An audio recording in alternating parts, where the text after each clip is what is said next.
I know there's one you really want to talk about, so let's talk about the other one. This isn't actual news, but more like an analyst piece, which means this could either be complete hogwash, but I think it's something worth thinking about and discussing. And the analyst has argued that given the success of all these free-to-play games, especially Fortnite, they're arguing that we're soon going to see stuff like Overwatch and Call of Duty go free-to-play. Yeah, so I've heard this rumor, and I agree with the Overwatch one. I don't agree with Call of Duty, but yeah, I agree with Overwatch. I agree with the Overwatch one. That makes no sense. Call of Duty is weird because Blackout's doing really well now. I think I think in terms of pure gameplay and as a game, Blackout is the best battle royale on the market. Obviously, it's behind a paywall, and which immediately it's going to limit the audience. And they don't do as much in terms of what Fortnite and PUBG do in terms of changing up its game and adding new stuff and skins and all kinds of stuff like that. Like, it doesn't do that, but just in terms of pure gameplay and like what it is, I think Blackout's the strongest one of the group.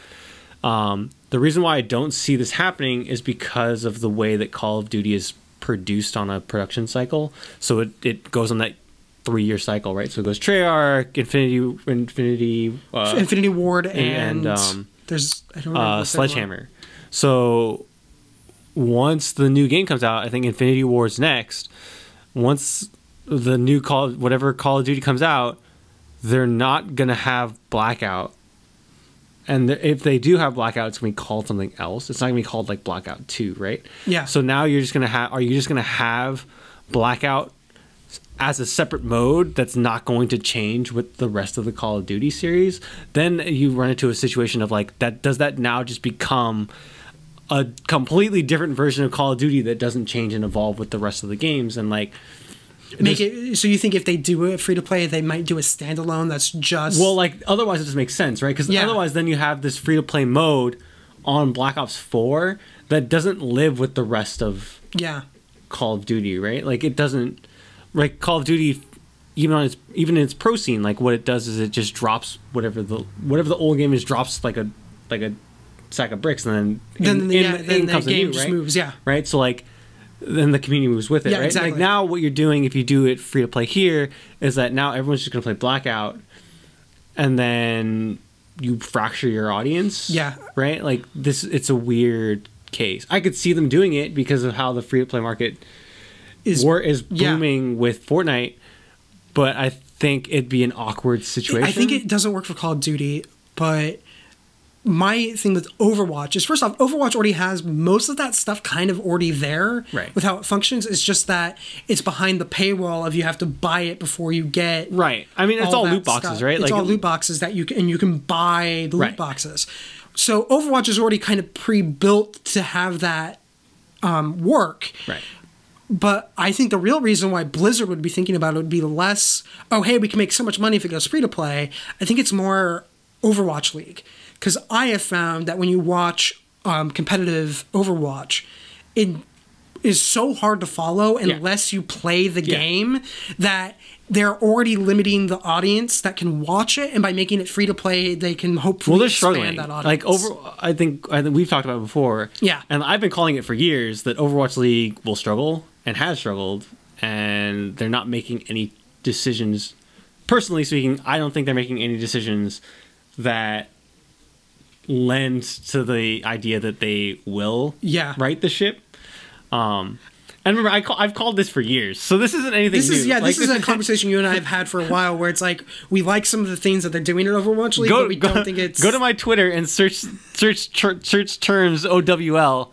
You'll see my obsession with owls and like the sounds that they make, but then you'll also see my criticisms of Overwatch League, and I've been very vocal about it over the last couple years. I think this is, especially once Overwatch League gets closer to starting, I think we should actually have like a full-on discussion on Overwatch League. I can fully break it down for you. But because there's so many aspects of it that I think we could go into about why it may or may not work with the things they're doing. Yeah, and like just speaking as an insider now, a lot of people within the industry, within the esports industry, both people that work in the industry and sponsors around it, aren't very convinced on Overwatch League either. So like Yeah. it's a very big concern for them. So I think I agree with you that like making it go free to play just gets it back into the cultural zeitgeist. Yeah. And I think like that brings it back in because I think Fortnite stole a lot of the thunder, right? Yeah, I think So, Fortnite like, did. Fortnite stole a lot of thunder for everything. Right. PUBG and Overwatch both got hit by the it. thing that's crazy, and like I've thought about this a lot because it started to come up over the last like couple of months, and I actually have trended more and more in agreement to it, is that that Fortnite has become the most important game of this decade. And I think that it's true. I think it's true in a lot of different cases, but I think it's true mainly in the sense of like, and I was trying to, so my cousins, so obviously holidays, right? So Yeah. I had some cousins in town, and we had a big holiday party. And so I have a couple cousins that have children that are 9 and 7. And so, of course, they don't like shooters, or they want to play Fortnite. All their friends are playing Fortnite. They're worried about them playing shooters, right? Of course, very Yeah. common parent problem, right? And the thing that I described to them wasn't the idea of Fortnite as a game, right? And it's the idea of like when we were growing up, and like so the idea that they brought up was like, you know, when I was with like all his friends wanted to do is sit there play Fortnite, and like when I was growing up, you know, we were gonna go outside and like hang out and like go to the mall or do whatever, right? And like, well, my argument and my not argument, but my point of it is like, and I experienced this watching them play Fortnite and like watching kind of kids around their age group play Fortnite, is it's become a way for them to socialize. Yeah.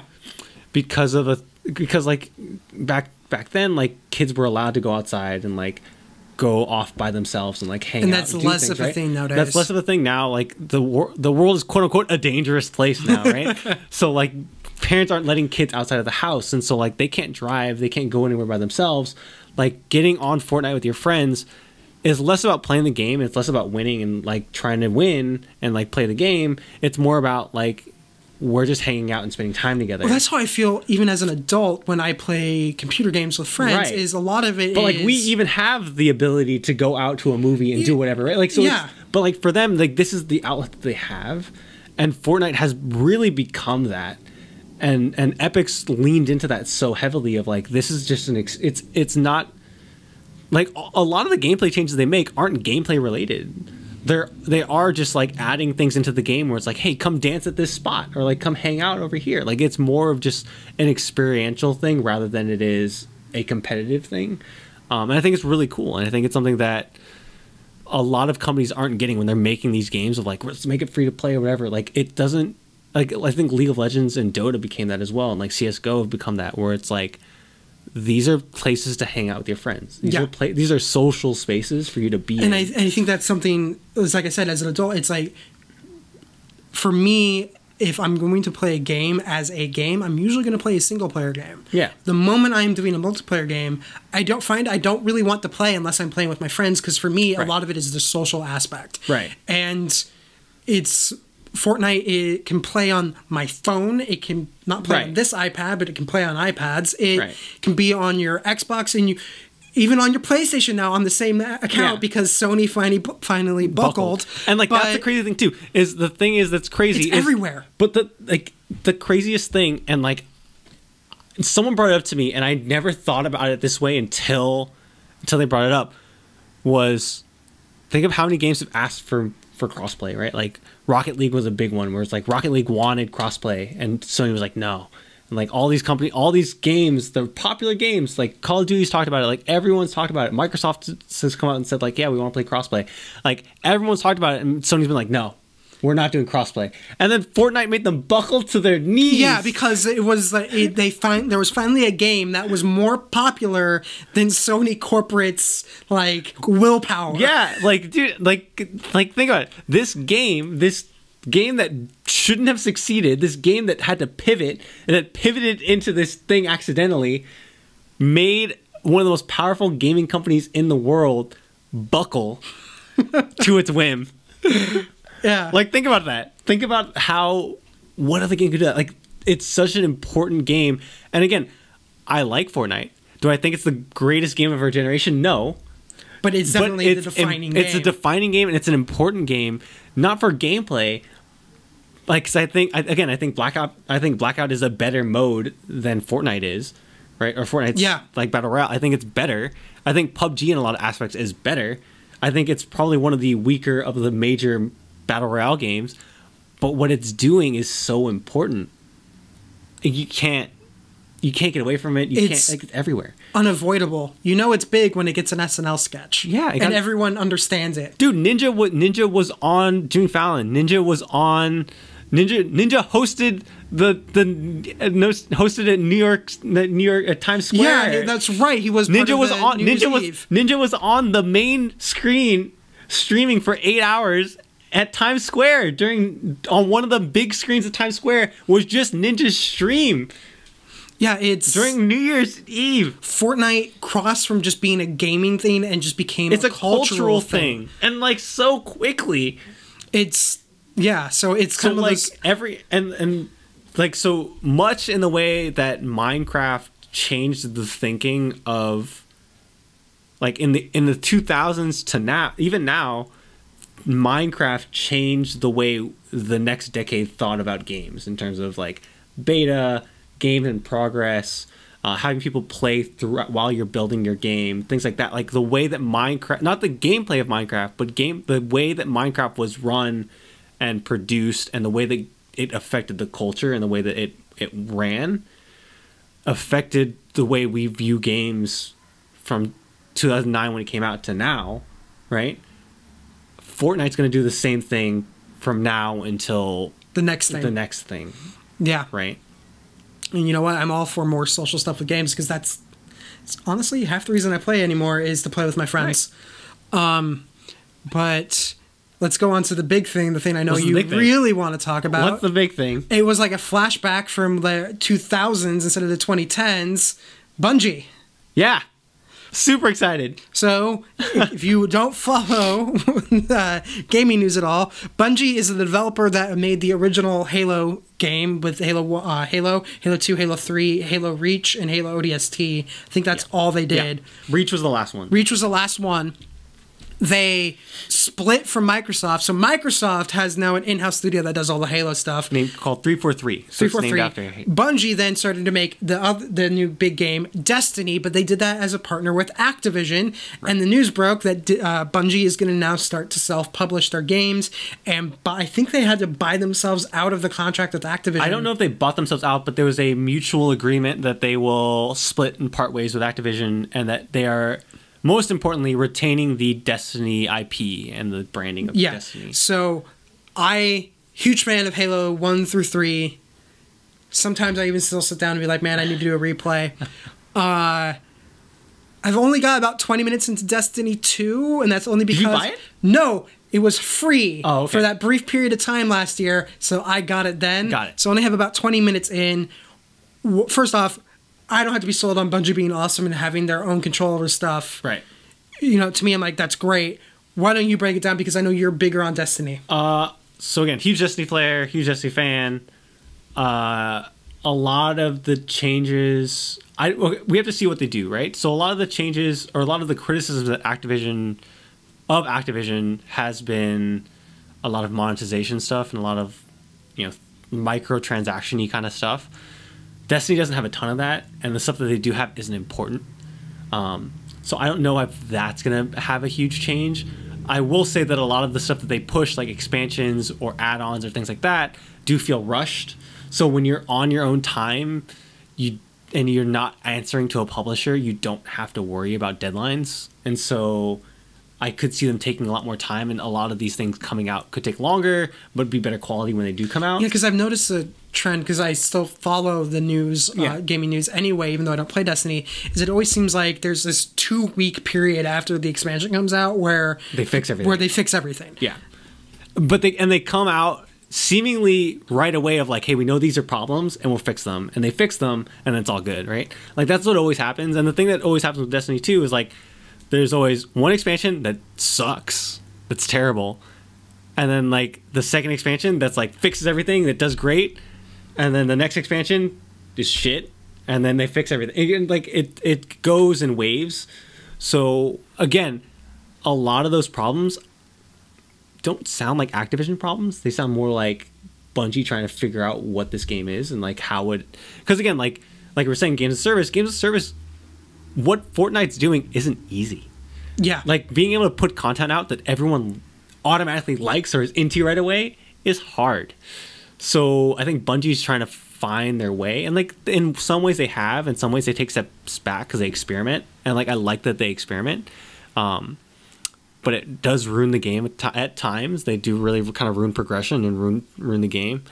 But I mean, the curious thing here, I think, is less about Bungie and it's more about Activision. And I think the elephant in the room is like, when is Blizzard going to break away? Do you think that's going to happen? Because didn't Blizzard, like, I thought the merger was... Well, the merger, that's a little more complicated because, like, Bungie was an acquisition, but Blizzard was more, not 50-50, but was more of a merger. Yeah. The concerning thing that goes against this argument was Mike Morhaime leaving. So Mike Morhaime was one of the founders of Blizzard. He basically is Blizzard. Like, everything that you love about Blizzard and what everyone loves about Blizzard as a classic company in its original sense, and like its company motto and mantra, and like the aura around the company comes from Mike Morhaime as a founder and as a CEO for the past 2 decades, right? So a lot of people within the company said forced out of his CEO position. Okay. In the last year or so. So he stepped down at BlizzCon into an advisory role. And so the new director, I forget his name, but he was the former game director at for WoW. So a lot of monetization, a lot of like, an Activision type of person. And Mike Morhaime has very much been the gameplay and like story and what you love about Blizzard kind of a guy, right? Yeah. So very different styles, very different personalities there. So he steps into an advisory role at BlizzCon. So that's in October. So it just comes out now that I think in a press release, they didn't even make a statement about it. They made a press release and stating a lot of different things. But in the press release, there's a statement in there that Mike Morhaime will be leaving his advisory role in April. And fully leaving the company. So which kind of kills any thought of Blizzard splitting from Activision. Right. So to me, that says a lot that someone like that, whether he was forced or not, is leaving. It says a lot. Yeah. So, no, it'd be interesting to see how it goes because I know. So yeah, I'm excited to get back to the original topic. I'm excited for Destiny to be taking over a Bungie full time and like maybe get rid of some of the monetization stuff and like really focus in on what they do best. But at the same time, a lot of their missteps, I don't feel like are Activision missteps. Be interesting to see how it goes out because it's. Yeah. Again, I don't have that much time into Destiny. I need to actually dive into it a bit more. But knowing what they did with like Halo in particular, it's like if there's any one studio that I think needed to be its own publisher, and I'm glad it's in the position where it can be, it's Bungie. Yeah. So let's see what they do.